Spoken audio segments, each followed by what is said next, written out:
13 जून 2025 एक ऐसी रात जब बिना युद्ध घोषित किए इतिहास बदल दिया गया। तेहरान सो रहा था, लेकिन हजारों मील दूर एक बटन दब चुका था। ऑपरेशन राइजिंग लायन, एक ऐसा ऑपरेशन जो एक ही रात में ईरान के परमाणु ठिकाने आग में बदल गए, जनरल मारे गए, वैज्ञानिक खत्म कर दिए गए।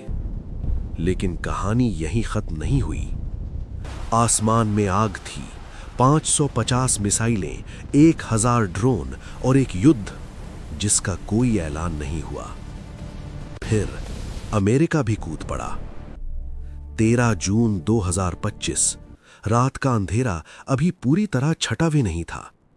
तेहरान सो रहा था, लेकिन हजारों मील दूर इजराइल के किसी गुप्त कमांड सेंटर में उंगलियां एक बटन के ऊपर टिकी थीं, और जब वो बटन दबा, मध्य पूर्व की तस्वीर हमेशा के लिए बदल गई। इसका नाम था ऑपरेशन राइजिंग लायन। बाइबल की किताब नंबर्स में लिखा है, देखो ये लोग एक महान सिंह की तरह उठेंगे। इजराइल ने इसी नाम को चुना, एक ऐसे ऑपरेशन के लिए जो 20 साल की तैयारी का नतीजा था। ईरान दशकों से परमाणु बम बनाने के सपने देख रहा था। उसके नतान्ज में छुपे भूमिगत कारखाने, उसके वैज्ञानिक, उसकी मिसाइलें, ये सब एक ऐसे खतरे की तरह पल पल बढ़ रहे थे जिसे इजराइल और बाकी दुनिया बस देखती रही। लेकिन अप्रैल 2025 में खुफिया रिपोर्टें आईं, ईरान परमाणु हथियार बनाने की दहलीज पर खड़ा है, बस कुछ महीने और। अमेरिकी राष्ट्रपति ट्रंप ने ईरान को चेतावनी दी थी, 60 दिन परमाणु गतिविधि रोको वरना अंजाम भुगतो। ईरान ने उस चेतावनी को हवा में उड़ा दिया। उन्हें लगा चीन उनके साथ है, रूस उनके साथ है, अमेरिका बातें करता रहेगा।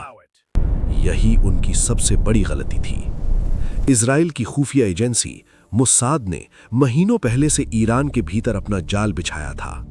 ईरानी हवाई सुरक्षा के पास ही ज़ैग्रॉस पहाड़ों के बीच मुसाद के एजेंट चुपचाप गाइडेड मिसाइलों को सही जगहों पर रख चुके थे। ड्रोन के लॉन्च पैड ईरान की जमीन पर ही तैयार थे। ईरान को भनक तक नहीं थी। फिर आया वो पल। 13 जून की उस रात इजरायली लड़ाकू विमानों ने एक साथ 100 से ज्यादा ईरानी ठिकानों पर हमला किया। नतान्ज, ईरान का सबसे बड़ा यूरेनियम संवर्धन केंद्र, आग में लपेट लिया गया। इस्फहान और फोर्डो के परमाणु संयंत्र तबाह हो गए। ईरान के शीर्ष जनरल मोहम्मद बागेरी मारे गए।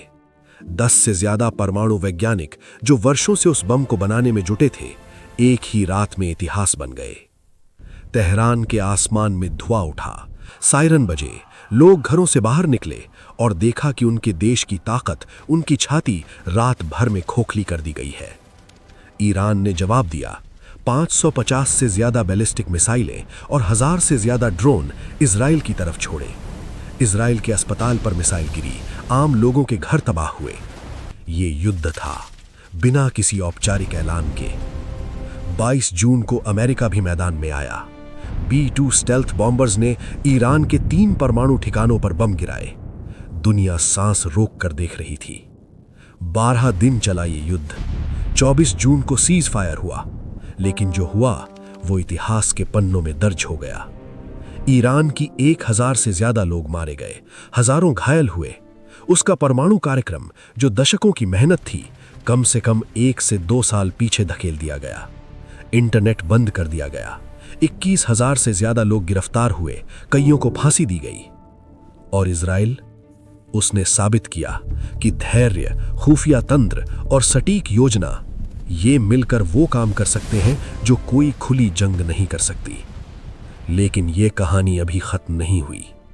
ईरान की जनता सड़कों पर है, शासन डगमगाया है, परमाणु बम का सपना टूटा है लेकिन बिखरा नहीं, और मध्य पूर्व में एक नई शतरंज की बिसात बिछ चुकी है, जिसके मोहरे अभी भी चल रहे हैं। ऑपरेशन राइजिंग लायन ने दुनिया को एक सवाल दे दिया है, क्या परमाणु युग में कोई देश सच में सुरक्षित है, या हर ताकत के नीचे एक और ताकत चुपचाप तैयार बैठी होती है।